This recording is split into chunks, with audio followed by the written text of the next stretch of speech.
UPSC में 306वीं rank हासिल करने वाली चरखी दादरी के गांव मोड़ी निवासी स्वाति फोगाट को फोगाट खाप की ओर से सम्मानित किया गया है। इसके साथ ही फोगाट खाप प्रधान ने भी स्वाति फोगाट से आग्रह किया कि वो अपने पद की मर्यादा का हमेशा ध्यान रखेंगी और किसी भी निर्दोष के साथ गलत नहीं होने देंगी।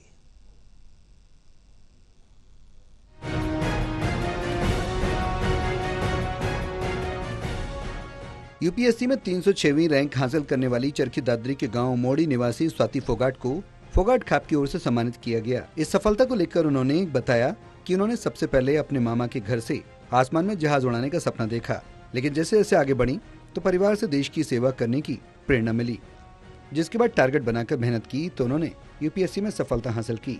उन्होंने बताया कि मेरे स्कूल में रिपोर्ट कार्ड अच्छा आता था, लिहाजा मुझसे कहते थे कि सपना हमेशा बड़ा देखो। सर के कहने के बाद प्रेरणा मिली और उसी के मुताबिक आगे की पढ़ाई में सब्जेक्ट्स चुने और तैयारी की। इस दौरान माँ ने मेरा हौसला बढ़ाया और इसी प्रेरणा के साथ चौथे अटेम्प्ट में सफलता हासिल की। बस उसके पीछे मैंने सर 12th में सब्जेक्ट भी थोड़े इसीलिए कि जो मैंने मदद कराएंगे। उसके पीछे से ग्रेजुएशन के टाइम पे मैंने बहुत ज़्यादा सोचा इस बारे में कि क्यों ना इस चीज़ ने भी एक्सप्लोर करके देखा जाएगी, तो अपने लिमिट्स ना पुश कर। हमने क्या अगर जोड़ लगा कर तो देखना चाहिए ना, मिलेगा वो तो परमात्मा की इच्छा होती है। तो मैंने पूरा जोड़ लगा कर उसके पीछे मेरी मास्टर्स के टाइम से तैयारी शुरू कर दी। और सर उसके बाद माता पिता का साथ तो होता ही है। मेरी मम्मी ने मेरा पूरा साथ दिया जब मेरे को लो फील होता है, क्योंकि मेरी जर्नी बहुत बड़ी है सर। मैंने बहुत पहले चालू कर दिया था और मेरा ये चौथा अटेम्प्ट था। बीच में मैंने HCS भी दिया था। तो सर उसमें ना ये पूरी प्रेरणा साथ साथ चलती रहती है। अगर आपने शुरू में मैंने उस सर की बात को अपने मतलब एक आपके दिमाग में बैठ जाती है ना बात, फिर वो धीरे धीरे आपके दिमाग पे याद आती रहेगी आपको। तो मैंने वो याद आए जाया करती। फिर सर उसने मैं सोच के लगी रहा करती, किसी न किसी दिन तो हो ही जाओगा। और सर आज वो दिन है कि हो गया है। इसके साथ ही स्वाति ने अपने इंटरव्यू का भी जिक्र किया। उन्होंने बताया कि चरखी दादरी हरियाणा की पता चलने के बाद एक सर ने पूछा कि आपकी प्रेरणा कौन बना, तो मैंने विनेश फोगाट का नाम लिया। सर वो एक्सपीरियंस ऐसा है कि मेरा इंटरव्यू चल रहा था बढ़िया, वो मैं पूरा इंग्लिश में होता है, मेरी लैंग्वेज इंग्लिश थी, मैं इंग्लिश में बात कर रही थी सर तय। फिर सर को ने एकदम तो दिखा ना कि हाँ चरखी दादरी था बच्चा हरियाणा था। तो सर ने मुझे पूछी कि आपकी प्रेरणा कौन है आपकी लाइफ में। तो सर मैं बताने लग गई। तो सर बोलते कि आपकी मम्मी मत बताना है, आप जिनको हम जानते नहीं, कोई ऐसा बताओ जिसने हम नहीं जानते।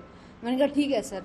तो सर मैंने सोची कि हमारी फील्ड में चरखी दादरी तो वो भी फोगाट, तो सर मैंने विनेश फोगाट तो याद है, क्योंकि मैं उन्हें सच्चे काफ़ी वो जानूँ कि उन्होंने इतना अच्छा काम करा है। अब उन्होंने अपनी एनर्जी इतनी अच्छी दूसरी फील्ड में लगा दी कि अगर वो हाउस में रह भी गया था उनका मेडल। स्वाति फोगाट ने अन्य लोगों को संदेश देते हुए कहा कि आप किसी भी स्कूल में पढ़ाई करें, जिस सब्जेक्ट में रुचि हो उसमें बढ़िया करें। अगर लगता है कि गेमिंग में अच्छे हो तो उसमें मेहनत करनी चाहिए। साथ ही माता पिता को भी बच्चे का टैलेंट देखते हुए सपोर्ट करना चाहिए, तभी आगे जाकर देश और प्रदेश का नाम रोशन होगा। सर मेरा संदेश ये है कि चाहे सरकारी स्कूल हो कोई भी स्कूल हो, अगर आप उसमें अच्छे से रुचि लगा के और आपने कुछ नई चीज़ ऐसा लगे कि मैंने ये सब्जेक्ट ज़्यादा बढ़िया लगे उसमें अच्छा करने की कोशिश करो। आपने नहीं लगा आप गेम में बहुत अच्छे हो तो अपना गेम में करना चाहिए। और सर मैं बच्चा के साथ साथ माँ बाप ने भी कहूँगी कि लड़का हो या लड़की, अगर उसमें कोई टैलेंट दिखा ना तो उसने पूरा सपोर्ट करो। जब वो तो बच्चे आगे जाके इतना अच्छा और हमारे कम्युनिटी का, हमारे स्टेट का, सबका नाम रोशन करें सर। स्वाति फोगाट ने कहा कि बेटियां किसी भी फील्ड में बेहतर कर सकती हैं। गांव की मिट्टी से निकलकर मौका मिला है तो बेटियों की शिक्षा और खेल पर उनका फोकस रहेगा। जिस क्षेत्र में उनको मौका मिलेगा वो कुछ करके दिखाएंगी। स्वाति ने युवाओं को प्रेरणा दी है कि मेहनत कभी जाया नहीं जाएगी और सफलता जरूर मिलेगी। इसके साथ ही फोगाट खाप प्रधान ने भी स्वाति फोगाट से आग्रह किया कि वो अपने पद की मर्यादा का हमेशा ध्यान रखेंगी और किसी भी निर्दोष के साथ गलत नहीं होने देंगी। चरखी दादरी से प्रदीप साहू की रिपोर्ट, टोटल टीवी।